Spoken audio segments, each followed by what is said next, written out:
کہدوں ہے برہمن گر تو برا نہ مانے، تیرے صنم قدوں کے بت ہو گئے پرانے۔ اسی میں ایک شعر ہے کہ پتھر کی مورتوں میں سمجھا ہے تو خدا ہے، خاک وطن کا مجھ کو ہر ذرہ دیوتا ہے، خاک وطن کا مجھ کو ہر ذرہ دیوتا ہے۔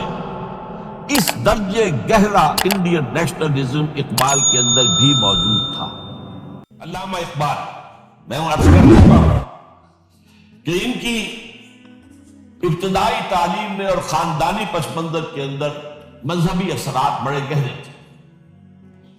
بہرحال انہوں نے ایم اے کیا ہے غالباً 1897 میں، اور اس وقت کا کچھ اقبال جو ہے اس وقت سے لے کر 1905 تک کا اقبال، ایک طرف تو اس میں بھی نیشنلزم تھا، ہندی نیشنلزم، یہ نوٹ کر لیجیے۔ چنانچہ اسی دور کا اس کا ترانہ ہے، سارے جہاں سے اچھا ہندوستان ہمارا۔ آج بھی جو ہندوستان کا ریڈیو ہے اور ہندوستان میں حکومت کے زیر اہتمام اس ترانے کی جو ہے وہ بڑی سرپرستی ہوتی ہے، بہت اس کو جو ہے نشر کیا جاتا ہے، سارے جہاں سے اچھا ہندوستان ہمارا، ہم بلبلے ہیں اس کی وہ گلستاں ہمارا۔ بلکہ اس زمانے میں ایک ایسا شعر بھی انہوں نے کہا ہے جس کی کہ پھر شدید ترین نفی بعد میں ان کے اشعار سے ہوئی ہے۔ انہوں نے ایک نیا شوالہ کے نام سے جو نظم لکھی کہ سچ کہہ دوں ہے برہمن گر تو برا نہ مانے، تیرے صنم قدوں کے بت ہو گئے پرانے۔ اسی میں ایک شعر ہے کہ پتھر کی مورتوں میں سمجھا ہے تو خدا ہے، خاک وطن کا مجھ کو ہر ذرہ دیوتا ہے، خاک وطن کا مجھ کو ہر ذرہ دیوتا ہے۔ اس درجے گہرا انڈین نیشنلزم اقبال کے اندر بھی موجود تھا۔ لیکن جب اقبال ہندوستان گئے ہیں، یہ 28 برس کی عمر میں ہندوستان گئے ہیں، سن 1905 میں، اور 3 سال وہاں رہے ہندوستان اور جرمنی، اور بیرسٹری بھی کی، اور چونکہ فلسفی تھے پی ایچ ڈی بھی کر کے آئے۔ اس عرصے میں معلوم ہوتا ہے کہ اقبال کی قلب ماہیت ہو گئی۔ یہ میرا ایک تجربہ ہے، بڑا پرانا ہے، میرا مشاہدہ تھا۔ 1970 میں پہلی مرتبہ میں انگلستان گیا تھا، میرے چھوٹے بھائی وہاں زیر تعلیم تھے، انہوں نے بلایا تھا۔ وہاں میں نے دیکھا کہ یونیورسٹیوں میں پڑھنے والے ایک P H D, 2 P H D کرتے ہوئے لوگ بیٹھتے ہیں، جمعے کے روز قرآن پڑھتے ہیں، درس قرآن ہوتا ہے، اور وہ ایک دوسرے سے قرآن پڑھ کے سنتے بھی ہیں تاکہ جو تجوید کی غلطیاں ہوں ان کی تصحیح ہو سکے۔ اور میں نے سوچا کہ پاکستان میں اس سطح کے لوگ جو ہیں کبھی اس قسم کی مصروفیت میں مبتلا مجھے تو نظر نہیں آئے۔ تو اس کا مجھے ایک اصل میں تجزیہ میرا یہ تھا کہ جن لوگوں کی بنیادی تربیت میں اور خاندانی اثرات میں مذہب کا ایلیمنٹ موجود ہوتا ہے، چاہے وہ ہندوستان میں رہتے ہوئے وہ زیادہ ظاہر نہ ہو، نمایاں نہ ہو، اس کے آثار سامنے نہ آئے، لیکن جب وہ ایک مخالف ماحول میں پہنچتے ہیں، اس مخالف ماحول میں ان کے اندر کا وہ چنگاری ان کی جو ہے وہ شعلہ بن کر بھڑکتی ہے۔ چنانچہ یہ معاملہ میں نے پھر بعد میں امریکہ میں بھی دیکھا، ہر جگہ دیکھا ہے کہ وہاں 2 نتیجے ہوتے ہیں، یا تو یہ کہ ایک آدمی ڈاؤن دی ڈرین گیا تو وہاں کی تہذیب میں رنگا گیا شراب اور یہ اور وہ رقص اور سب یہ ساری چیزیں آ گئی، اور یا پھر جو بچ گیا جس کے اندر دین کا کوئی حمیت کا شائبہ تھا وہ پھر بھڑکتا ہے، پھر وہ ایکٹیوسٹ ہوتے ہیں، وہ کام کرتے ہیں۔ لہذا یہ معاملہ جو ہے علامہ اقبال کے ساتھ پیش آیا، اور خود انہوں نے کہا بھی ہے مسلمان کو مسلمان کر دیا طوفان مغرب نے۔ وہاں سے جب یہ واپس آئے ہیں تو اب نوٹ کیجئے 1908 سے 1930 تک یہ جو 22 برس ہے، علامہ اقبال نے کیا کیا نوٹ کیجئے۔ وہ آپ جانتے بھی ہیں، میں صرف گنوا رہا ہوں۔ اسلام کے نظام فکر اور فلسفہ اور حکمت کو بیان کیا، اپنی شاعری کے ذریعے سے بھی، اپنی نثر کے ذریعے سے بھی۔ قرآن کی ایک نہایت جدید اور بہت عمدہ تفسیر، اگرچہ تفسیر کے نام سے آپ کو کہیں تفسیر اقبال نہیں ملے گی، لیکن کلام اقبال خود تفسیر ہے.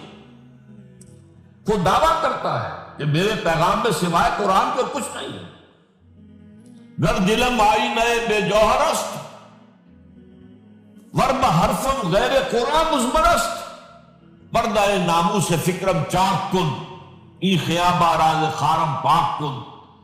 یہ مناجات بحضور سرور کائنات صلی اللہ علیہ وسلم، وہ کہتے ہیں کہ اے اللہ کے نبی، اللہ کے رسول، اگر میرے پیغام میں کہیں قرآن کے سوا کوئی شے شامل ہو گئی ہے میری شاعری میں، تو آپ میرے فکر کا پردہ چاک کر دیجیے.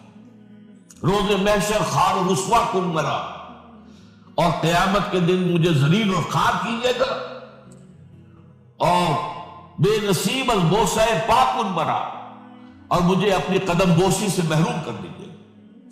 یہ بات کہہ رہا، اس کا دعویٰ ہے، اس نے جو کچھ کہا قرآن سے کہا. اس کی شاعری جو ہے میرے نزدیک، اور میں نے تو اپنی جو سورسز گنوائی ہیں کہ میں نے جو قرآن مجید کا فکر یا سوچ جو بھی آپ اسے کہیں، جو تھوڑا بہت مجھے میسر ہوا ہے، ان میں نے 8 اشخاص کو نمایاں طور پر بیان کیا. 4 یہ ہیں 2 کے جوڑے، 2 ابوین ہیں، ابو الکلام ابو العلا، ابو العلا مودودی، ابو الکلام آزاد. 2 دکترین ہیں، ڈاکٹر اقبال، ڈاکٹر رفیع الدین. 2 شیخین ہیں، شیخ الہند مولانا محمود حسن، جن کا ترجمہ ہے قرآن مجید کا، اور اس پر حواشی ہے شیخ الاسلام شبیر احمد عثمانی. 2 ہی ہیں مولانا فراہی اور مولانا اصلاحی، جنہوں نے قرآن مجید کے مضامین کے اندر جو اندرونی نظم ہے اسے واضح کیا. علامہ اقبال میری ایک بہت بڑی سورس ہے، بلکہ سب سے زیادہ گہرا اثر مجھ پر جو ہے بچپن سے جو ہوا ہے وہ تو علامہ اقبال کا ہے. 5ویں جماعت کا طالب علم تھا جب ان کا یہ شعر میرے ذہن میں کہیں چپک کر رہ گیا ہے، جواب شکوہ کا. وہ زمانے میں معزز تھے مسلمان ہو کر، اور تم خار ہوئے تارک قرآن ہو کر. پھر علامہ اقبال نے مغربی فکر پر شدید تنقید کی، بہت بڑا ناقد، اور خاص طور پر مغربی تہذیب جو ہے اس کی نفی کی. یہ سارا کام کیا، اور اس سب سے بڑھ کر وہ تجدید ملت اسلامی کا علمبردار بن کر سامنے آیا. اس نے خوشخبری دی کہ دنیا میں اسلام کے غلبے کا دور آنے والا ہے. ملت اسلامیہ جو اس وقت دبی ہوئی ہے، پسی ہوئی ہے، پوری دنیا میں پامال ہے. آپ کو معلوم ہے پہلی جنگ عظیم کے بعد کیا صورت ہو گئی؟ سلطنت عثمانیہ کے جب دھجیاں بکھیر دی گئی، اور کولونیل امپیریلزم جو ہے پورے عالم اسلام پر حکمران تھا، پورا عالم اسلام جو ہے محکوم. اگرچہ یہ دبے ہوئے ہیں، پسے ہوئے ہیں، گرے ہوئے، لیکن ان کا دوبارہ غلبہ ہوگا، یہ ابھریں گے، ملت اسلامیہ کی تجدید ہوگی، اسلام کی نشأت ثانیہ ہوگی. اسلام کے روشن مستقبل کے مبشر بن کر علامہ اقبال سامنے آئے. اور ایک اور جو بہت بڑا کام کیا وہ وہی وطنی قومیت کی شدید نفی، بلکہ شدید کا لفظ بھی کافی نہیں ہے، شدید ترین نفی کی. اس لیے کہ اس وقت وطنی قومیت جو ہے اس وقت مسلمانوں کو اپنے اندر انگلف کرنے کے لیے پوری قوت کے ساتھ زور لگا رہی تھی. میں نے علامہ اقبال کے حوالے سے جو باتیں کی ہیں کہ احیاء فکر اسلامی اور تجدید ملت اسلامی، اس کے ساتھ ساتھ ہندوؤں میں کیا ہو رہا تھا اس دور میں، ان کے ہاں بھی ان کی مذہبی تجدید کا عمل بڑی شدت کے ساتھ شروع ہوا. اس میں بھی چند ناموں کا میں تذکرہ کرنا چاہوں گا. بنکم چٹرجی، اس نے بندے ماترم کا یہ جو ترانہ ہے آج بھی بھارت کے اندر مجبور کیا جا رہا ہے مسلمانوں کو بھی کہ وہ بھی اسکولوں کے اندر یہ ترانہ پڑھیں، اور ابھی مسلمان رجسٹ کر رہے ہیں. اس میں وہ زمین کی بندگی، بھارت ماتا ہم تیرے بندے ہیں، اور یہ جو ہے ہندو رینائسنس کا ایک بہت بڑا جو ہے یوں سمجھیے کہ علم بردار. پھر دوسری شخصیت سامنے آئی، راجہ رام موہن. یہ شخص بہت بڑا فاضل، بڑا عالم، 10 کے قریب زبانیں جو ہیں ان کا ماہر، جس میں یورپینز بھی اور ایسٹرن بھی۔ پھر یہ کہ یہ مسلمانوں کا ہمدرد بن کر آیا۔ انگریز نے جب یہاں پر ان کے پادریوں نے تثلیث کی تلقین شروع کی ہے تو آئینہ توحید کے نام سے اس نے کتابچہ لکھا اس کی نفی کے لیے۔ اس حوالے سے یہ کچھ ایسی شخصیت بننے کی کوشش کر رہا تھا کہ مسلمان بھی اس کو قبول کریں، اور اس کے بعد پھر اس نے برہمو سماج کے نام سے ایک ادارہ قائم کیا۔ یہ وہی تھا کہ جو اس سے پہلے اکبر نے جو فلسفہ دیا تھا دین الہی، بھئی اللہ کا معاملہ کرو، صرف اللہ کو سب مانتے ہیں، صرف نام ہے مختلف ہے، کسی نے کوئی نام رکھ دیا، کوئی مہادیو کہتا ہے، کوئی کچھ کہتا ہے، کوئی گاڈ کہتا ہے، سب خدا کو تو سب مانتے ہیں۔ یہ جو رسالت کا معاملہ ہے اور شریعت کا معاملہ ہے، یہ فساد کی جڑ ہے۔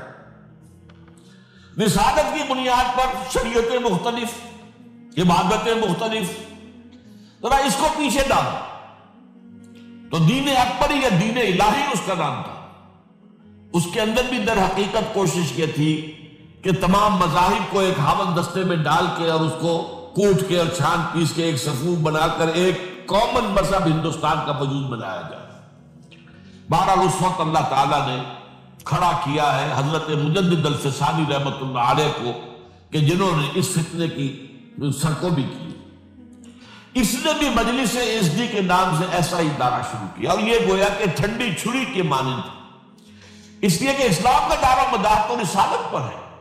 بقول اقبال بمصطفیٰ برسا خیش را کے نی ہماؤس، اگر بہون رسیدی تمام بول حدیث۔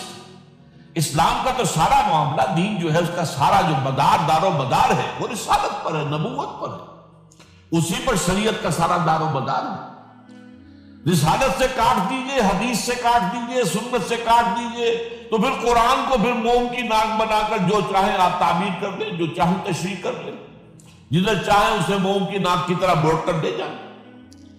بہرحال اس معاملے میں بھی پھر ایک تیسری تحریک جو شروع ہوئی وہ بہت ملیٹنٹ تھی، آریہ سماج، دیانند سرسوتی، یہ ملیٹنٹ تھی اور بڑی اس کی جو ہے پذیرائی ہوئی ہندو معاشرے میں۔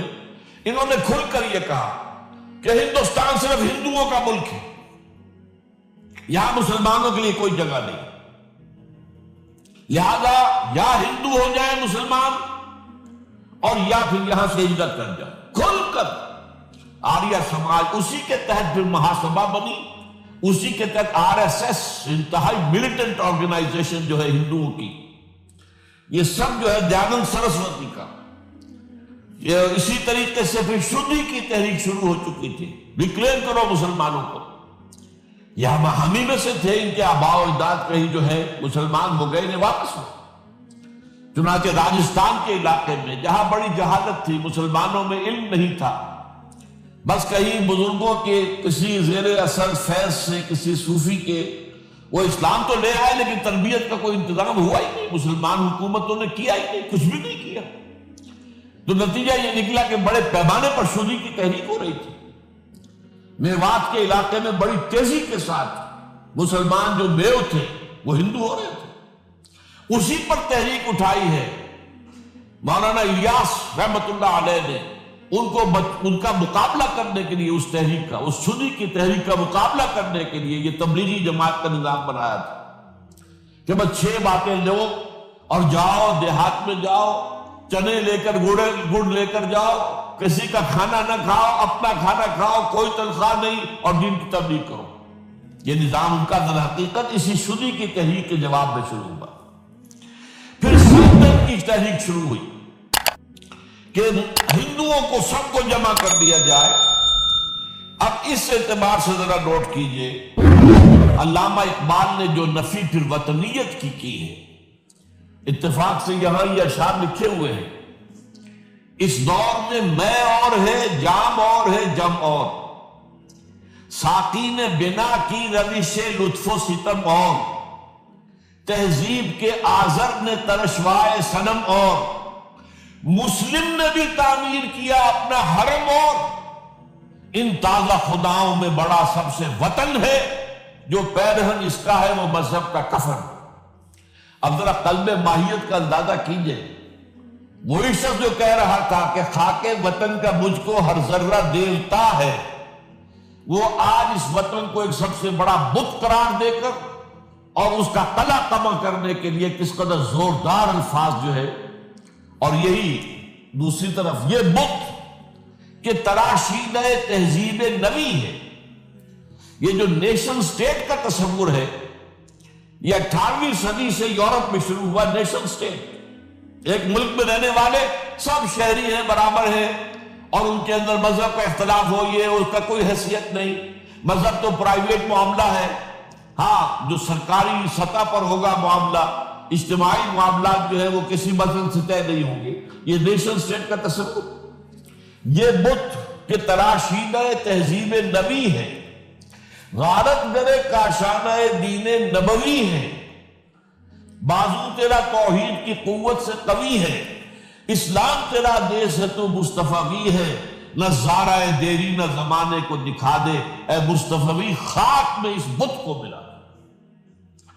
اس سے بھی زیادہ مجھے ملا ہے کہ ان کے تختہ جو ہے، منزل راہ رواں دور بھی دشوار بھی ہے، کوئی اس قافلے میں قافلہ سالار بھی ہے، بڑھ کے خیبر سے ہے یہ مارکہ دین و وطن۔ خیبر، غزوہ خیبر، غزوہ خیبر سے کہیں بڑھ کر یہ دین و وطن کا مارکہ، کہ ہمارے نزدیک ہماری قومیت کی بنیاد ہمارا دین۔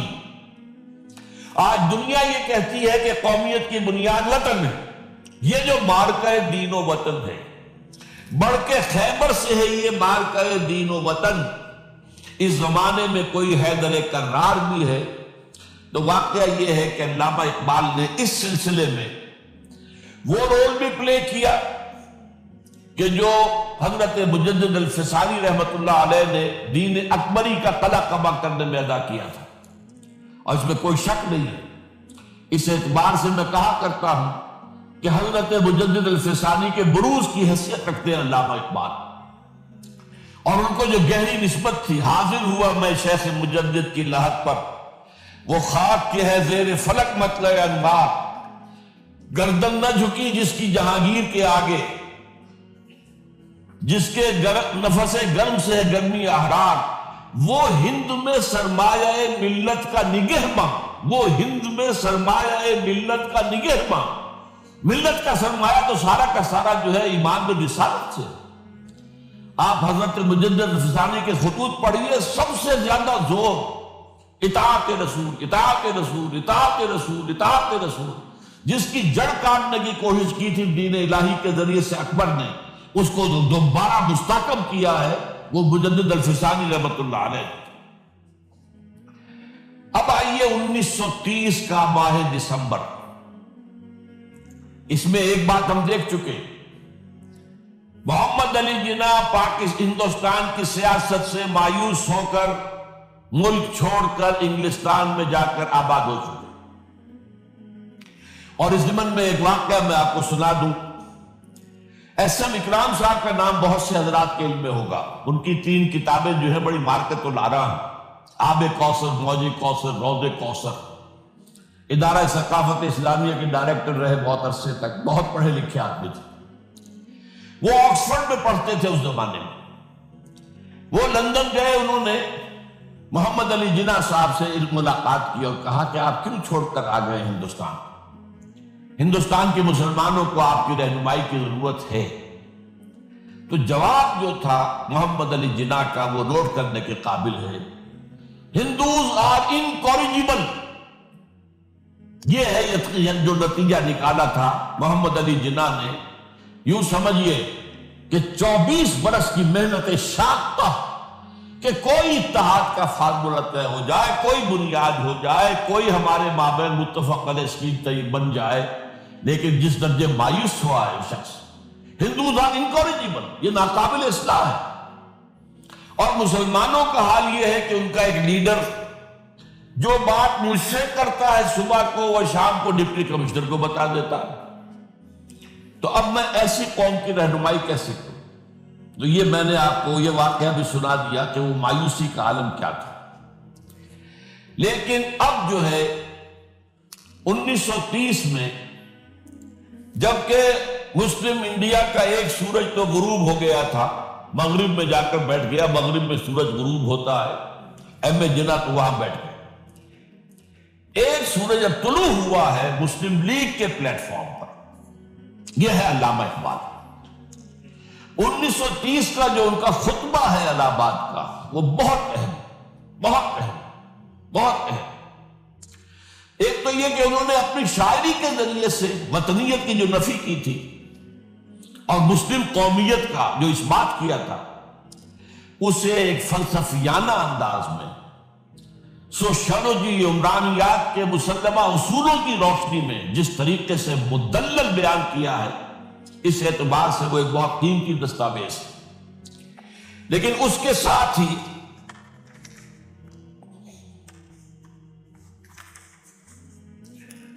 انہوں نے ایک تجویز پیش کی، اور یوں بھی کہیے کہ ایک پیشن گوئی کی. وہ پیشن گوئی یہ تھی کہ ہندوستان کے شمال مغرب میں ایک مسلمان ریاست قائم ہوگی، اور پھر یہ بھی کہا میں مطالبہ کرتا ہوں کہ وہ قائم ہو.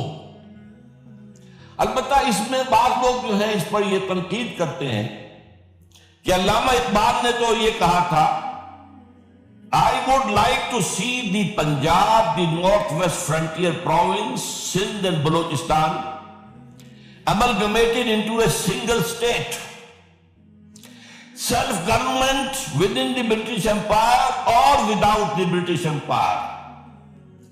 The formation of a consolidated Northwest Indian Muslim state appears to me to be the final destiny of the Muslims, at least of North West India.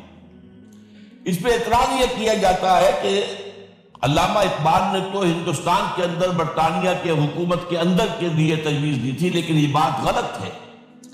اصل میں نوٹ یہ کیجئے کہ 1930 تک تو اس کا کوئی امکان ہی نظر نہیں آتا تھا کہ انگریز ہندوستان چھوڑ کے چلا جائے گا. تو اس وقت کے لیے ان کی تجویز یہ تھی کہ ہندوستان میں ایک صوبہ بنا دیا جائے، یہ آج کا پاکستان، یا یوں سمجھیے کہ جو کچھ عرصے پہلے 1 یونٹ بنا تھا. برٹش انڈیا میں بھی یہ 1 یونٹ کی حیثیت سے ایک سٹیٹ بن جائے، تاکہ اس علاقے میں مسلمانوں کے اندر جو کچھ قومیتی، کچھ تھوڑا تھوڑا فرق ہے، کلچر کا فرق ہے، کچھ ان طرح کی چیزیں، زبانوں کا فرق ہے، تو یہ جو ہے مل جل کر ان کے اندر ایک قوم کا تصور جو ہے باقاعدہ پیدا ہوگا. اسی لیے وہ کہتے ہیں I demand the formation of a consolidated Muslim state in the best interest of India and Islam. اب اس میں وہ بات یہ کہتے ہیں کہ for Islam it will be an opportunity to rid itself of the stamp that Arabian imperialism was forced to give it, to mobilize its laws, its education, its culture, and to bring them into closer contact with its own original spirit and with the spirit of the modern time. وہ کہتے ہیں کہ اگر ایسا ہو گیا، ایک تو یہ کہ ڈیسٹنی ہے، ہوگا رہے گا، شمال مغربی ہند کے اندر ایک مسلمان ریاست قائم ہو کر رہے گی. اب یہ پروفیسی بھی تھی، پیشن گوئی، اور یہ بھی کہ میں مطالبہ کرتا ہوں، ایک تجویز بھی تھی. لیکن اس کا جو اصل عنصر ہے، جو میرے نزدیک جو انقلابی حصہ ہے، جہاں تک ہندوستان کی جو تقسیم کا معاملہ ہے، یہ اور بھی بہت سے لوگوں کی طرف سے یہ باتیں آتی رہی تھی. میرے پاس یہاں پہ 14 نام لکھے ہوئے ہیں جنہوں نے ہندوستان کی تقسیم کا تذکرہ کیا. لیکن جس انداز میں، جس پلیٹ فارم پر آل انڈیا مسلم لیگ کا جو اینوئل سیشن ہے اور اس میں صدر کی حیثیت سے خطبہ دے رہا ایک شخص، تو یہ حیثیت جو ہے یہ بہت نمایاں ہے. اور اس میں جس انداز میں بات کہی گئی ہے، اس میں جو ایک پازیٹیو عنصر ہے. اگر ایسا ہو گیا، ایک نارتھ ویسٹ آف انڈیا میں مسلمان ریاست قائم ہو گئی، تو ہمیں ایک موقع مل جائے گا کہ عرب امپیریلزم، اب نوٹ کیجیے، عرب امپیریلزم سے مراد کیا ہے؟ عربوں کا دور ملوکیت. اس سے پہلے کیا تھا؟ خلافت. خلافت راشدہ اصل اسلام، دور بنو امیہ تو اصل اسلام نہیں تھا، حکومتی سطح پر تو بالکل اسلام نہیں تھا۔ وہی دور ہے جس میں کہ سانحہ کربلا ہوا ہے، واقعہ حرہ ہوا ہے، ظلم کی انتہا ہوئی ہے، سینکڑوں تابعین کو حجاج ابن یوسف نے شہید کیا ہے۔ اس کو حدیث کے اندر بھی کہا گیا ہے ملکن اعظم، کاٹ کھانے والی ملوکیت۔ اس کے بعد جو ہے دور آیا ہے بنو عباس کا، وہ محل بنے ہیں شاندار، جو ہے جو بھی بادشاہوں کے ہاں ہوتا تھا وہ سارا کا سارا معاملہ آیا ہے۔ تو اب دنیا اسلام کو ان کے آئینے میں دیکھتی ہے، وہ سمجھتی ہے یہ اسلام ہے، لہذا اس میں تو کوئی شے ایسی نہیں ہے جو اٹریکٹ کر سکے، جو کسی قوم کو اسلام کی طرف جو ہے وہ کھینچ سکے۔ تو یہ جو امپریشن ہے جو کہ اس دور ملوک کی عرب امپیریلزم کا لفظ استعمال کیا ہے، اسلام کے چہرے پر جو بدنما داغ اور دھبے آ گئے ہیں، انہیں ہٹا کر وہ جو اس کی اوریجنل پیورٹی ہے، اور ظاہر بات ہے کہ دور ملوکیت سے پہلے خلافت راشدہ، تو گویا کہ اس میں اگرچہ نام خلافت راشدہ کا نہیں لیا گیا ہے، لیکن یہ ہے کہ بات مراد وہی ہے، لیکن اور اس میں بھی جو بڑی حکیمانہ بات ہے کہ ہم اس کو bring them into closer contact with its own original spirit، جو اصل اسلام کی اصل روح ہے، and with the spirit of the modern times، اس زمانے کے جو تقاضے ان کے مطابق اجتہاد کے دروازے کو کھول کر، اور ہم نے ایک ایسا نظام جو ہے وہ یہاں پر قائم کرے۔ یہ ہے وہ چیز کہ جس نے تحریک مسلم لیگ کے اندر ایک مثبت جذبہ، یہ نوٹ کر لیجئے میرے الفاظ، 1906 سے لے کر 1930 تک تحریک مسلم لیگ صرف ایک منفی موٹیو پر چل رہی تھی، منفی، نیگیٹو، خوف، ہندو کا خوف، ہندو دبا لے گا، ہندو ایکسپلائٹ کرے گا، ہندو معاشی طور پر بھی، تہذیبی طور پر بھی، ثقافتی طور پر بھی، مذہبی طور پر بھی شدی کی تحریک چل رہی ہے، ہمیں راستہ دکھایا جا رہا ہے، ہندوستان چھوڑ دو اور بھاگ جاؤ، چلے جاؤ۔ یہ سارا خوف کا عنصر تھا، اور اس میں تحفظات تلاش کرنے، کوئی ایسی یقین دہانیاں کہ وہ مسلمانوں کے حالات بہتر ہو جائیں، اس کے علاوہ کوئی اور موٹیو نہیں تھا، یہ منفی موٹیو تھا۔ اور اس کی وجہ ساتھ ہی یہ ہے کہ مسلم لیگ اس وقت تک کوئی عوامی جماعت تھی ہی نہیں، بلکہ کچھ خواص جو اونچے لوگ، نوابوں اور نواب زادوں اور ان ایسے لوگوں کی جو ہے یہ ایک جماعت تھی۔ لیکن سن 30 میں جو یہ انجیکشن لگا ہے یہ پازیٹیو ہے۔ اس کی مثال میں دیا کرتا ہوں کہ کوئی مریض پڑا ہوا اپنے بیڈ پر اور گلوکوز کی بوتل لگی ہوئی ہے اور ایک ٹیوب چل رہی ہے، تو اس کے اندر ہی کوئی اب انجیکشن لگانا ہے تو اس ٹیوب میں لگا دیتے ہیں، ایسا نہ ہو کہ کوئی اور پرک دینی پڑے مریض کو اور اسے تکلیف ہو۔ تو گویا کہ مسلم لیگ کا جو بھی وہ ایک نظام تھا اس میں ایک انجیکشن لگایا ہے علامہ اقبال نے 1930 کے خطبے میں۔ اگلی بات، اس کے بعد یہی انجیکشن علامہ اقبال نے لندن میں مسٹر محمد علی جناح کے ذہن و فکر میں لگایا ہے۔ اس کا واقعہ کیا ہے؟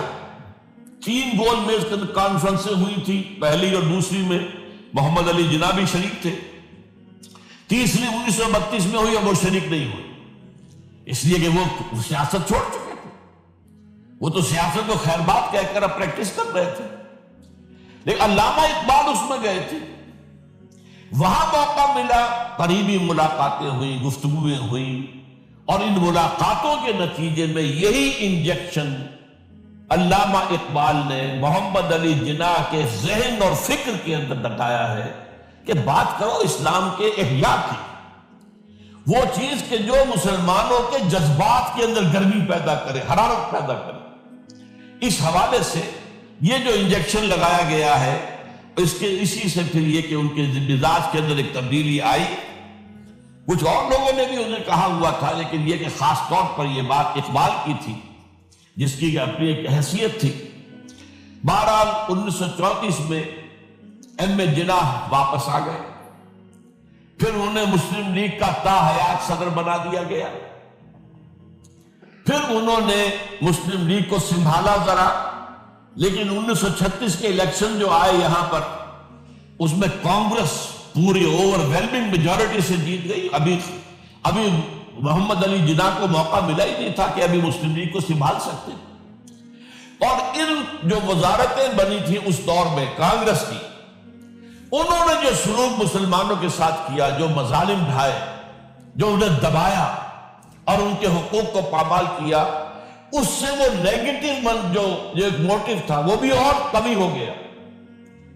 اور اس کے بعد پھر محمد علی جناح نے 1937 سے لے کر 1947 تک، ایک لفظ میں استعمال کر رہا ہوں کہ آپ گھبرا نہ جائیں، 1937 سے 1947 تک اسلام کی قوالی گائی.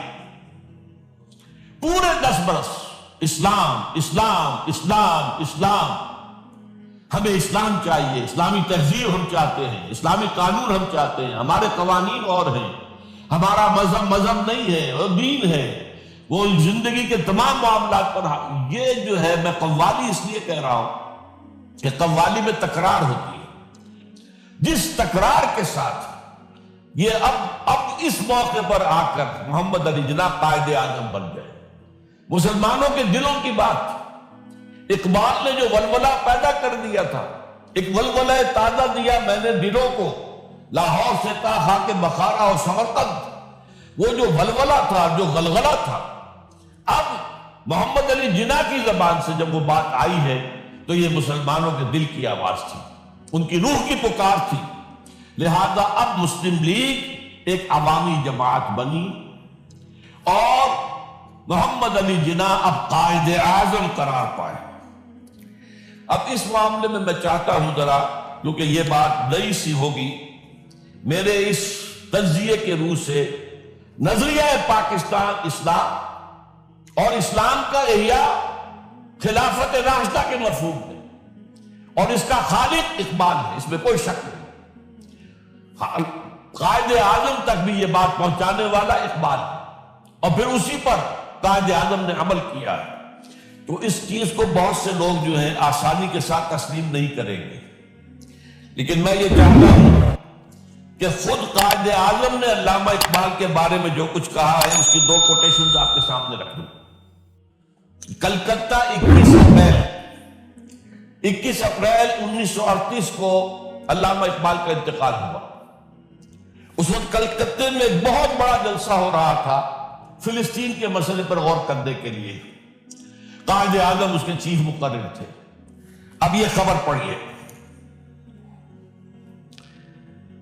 A mammoth public meeting of the Muslims of Calcutta was held on the football ground on 21st April to consider the Palestine problem. But it was converted into a condolence meeting to mourn the death of Allama Iqbal. Mr. Ahmed Jinnah said that the sorrowful news of the death of Dr. Sir Muhammad Iqbal had plunged the world of Islam in gloom and mourning. Sir Muhammad Iqbal was undoubtedly one of the greatest poets, philosophers, and seers of humanity of all times. Note kijiye. One of the greatest poets, philosophers, and seers, جن کو کہ مستقبل کو دیکھنے کی صلاحیت ہوتی ہے، جن کی نگاہ گاہ میری نگاہ تیز چیر گئی دل وجود، جس کے بنا پر آب روان کبیر تیرے کنارے کوئی دیکھ رہا ہے کسی اور زمانے کے خواب. یہ علامہ اقبال نے جو کچھ دیکھا تھا اسلام کے مستقبل کے بارے میں.